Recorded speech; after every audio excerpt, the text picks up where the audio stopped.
Hey everyone, welcome to Shapes and Numbers. So students, if you are preparing for 2026 CBSE board exams, then this question is for you. Students, ये question आपको straight away 4 to 5 marks दिला सकता है exam में. So video में end तक बने रहिएगा. So student, this question is of class 10 trigonometric identities, and the question says if 3 sin theta plus 5 cos theta is equal to 5, prove that 5 sin theta minus 3 cos theta is equal to 3. Okay so student इस type के questions जो कि बहुत important होते हैं इनको करने का डिफरेंट एंगल होता है. So first of all you need to analyse कि प्रूव दैट में क्या दिया है. प्रूव में साइन के साथ प्रूव दैट में साइन के साथ 5 है और यहाँ पर कॉस के साथ 5 है जो गिवन कंडीशन है. सो दैट मीन्स अगर 5 के साथ साइन आ जाएगा इस एक्सप्रेशन के अंदर तो हम लोग काफ़ी हद तक सक्सीड हो जाएंगे. So let us start with the given condition. Okay, so what has been provided to us? 3 sin theta plus 5 of cosine theta is equals to 5, right? So जैसा कि मैंने आपको कहा था स्टूडेंट्स कि राइट हैंड साइड में जो prove करना है हमको एक्सप्रेशन में उसमें 5 के साथ साइन है और यहाँ पर गिवन एक्सप्रेशन में 5 के साथ कॉस है. तो क्या हम कॉस को साइन में कन्वर्ट कर सकते हैं? क्या आप सोच सकते हैं? वीडियो पॉज करके आप सोच सकते हैं. यस, अगर कॉस स्क्वायर बन जाए तो कॉस स्क्वायर को हम 1 माइनस साइन स्क्वायर लिख सकते हैं. तो वो कैसे अचीव होगा? Yes, you are right, by squaring both sides. So what we'll gonna do? We'll gonna square both sides. So here we go, we'll gonna square both sides. Okay, it would look like this. Okay, so अगर आप इसको देखेंगे, what do you think ये क्या हो जाएगा? Yes, of course ये हो जाएगा a प्लस बी का whole square. So students, so the first one, I mean 3 sin theta will act as a और 5 cos theta will act as b. तो a प्लस बी का whole square आपको पता है, I'm pretty sure you must know it. So 3 sin theta का whole square, a square हो गया, फिर b कितना हो गया? 5 cosine theta का whole square, that would be b square plus twice of a which is 3 sin theta times b which is 5 cosine of theta is equals to 25. Okay, and now let's simplify that. इसको simplify करते हैं तो क्या हो जाएगा ये right hand side में? 9 times sin square theta plus 25 times cosine square theta plus it would be like 30 sin theta cosine theta equals 25. अगर आप इसको मल्टीप्लाई नहीं भी करते हैं, 30 नहीं भी लिखते हैं, एज इट इज रखेंगे तो भी it's okay, totally okay. Okay, जैसा कि मैंने आपसे कहा था कि 5 के साथ कॉस है, 5 के साथ साइन आ जाएगा तो हमारा राइट वाला एक्सप्रेशन आने के चांसेस बढ़ जाएंगे.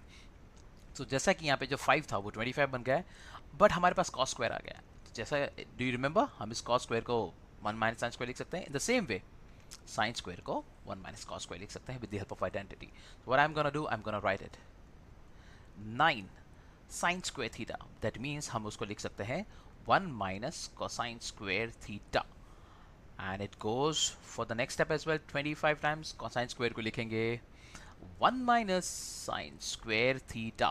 Okay, and the rest everything would be same. Okay, so let me just write that quickly. So sin theta cosine theta is equals to 25. All right, so now what we're gonna do? Yes, we'll multiply them inside. So 9 अंदर जाएगा, 9 minus 9 cosine square theta plus 25 times minus 25 sin square theta plus theta 30, I would say 30 sin theta cos sin theta is equals to 25. All right, so now हम सभी expression को एक साथ लिखते हैं. I mean like मैं numbers को एक तरफ करता हूँ और बाकी सबको राइट हैंड साइड में कर देता हूँ. दैट मीन्स जो 3 टर्म्स हैं, term number 1, term number 2 and term number 3, ये सब राइट हैंड साइड में हम इनको ले जाते हैं और बचे हुए नंबर्स को हम लोग लेफ्ट साइड में ले जाएंगे. विच मीन्स ये जो 25 है ये भी लेफ्ट हैंड साइड पर आ जाएगा. ओके, तो ये किस तरह से दिखेगा? ये दिखेगा इस तरह से, 9 plus 25 minus 25 is equals to, right hand side में सब चला गया 9 कोसाइन स्क्वायर थीटा, उसको एज इट इज में लिखता हूँ, प्लस 25 राइट हैंड साइड में जाके पॉजिटिव हो जाएगा माइनस 25, और ये जो हमारा प्लस 30 साइन थीटा था ये नेगेटिव हो जाएगा 30 sine theta cosine theta. Alright, क्या यहाँ तक आपको समझ में है? So now students, as you can see this 25 and positive 25 and negative 25 would get cancelled out. Alright, okay, so now what? Yes, I hope काफ़ी कुछ लोगों को ये क्वेश्चन अब दिखने लग गया है कि किस तरह से होगा. सो लेट्स प्रोसीड, हम फर्दर आगे बढ़ते हैं. 9 कोसाइन स्क्वायर थीटा के साथ जो लिखा है हम लोग आगे उसी तरह से बढ़ेंगे. लेफ्ट हैंड साइड में हमारे पास बचा था 9, if you can remember, left hand side में हमारे पास बचा था 9. ऑलराइट, एंड जो बचा था वो बचा था 25 sine square theta. As you can see, अगर आप देखेंगे 25 sine square theta. Alright, so 25 sine square theta बचा था, तो मैं उसको क्यों ना मैं इसको 5 साइन होल स्क्वायर थीटा लिख सकता हूँ.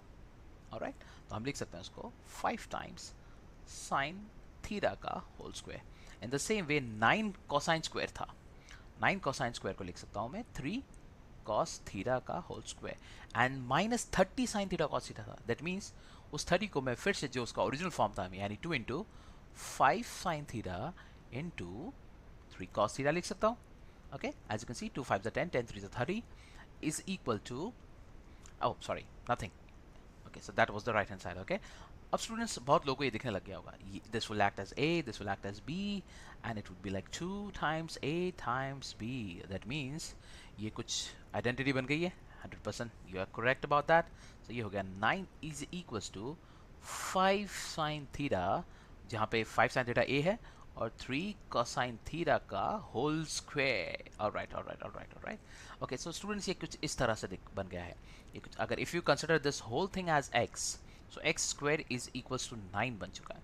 सो if x square is equals to 9 होता है तो हम ये जो इक्वेशन का वैल्यू होता है वो आता है +3 एंड -3. ओके, सो अगर ये इक्वेशन का वैल्यू +-3 आ रहा है तो ये भी कुछ इसी तरह है, यानी 5 sin theta and +3 cosine of theta is equal to +3 and -3, which was the required expression. Students हम लोगों को ये रिक्वायरमेंट था. आई होप आपको सारी स्टेप समझ में आई होगी. अगर आपको कुछ समझ में नहीं आता है तो please do let me know in the comment box. I hope you like the video. Thank you so much and do subscribe the channel.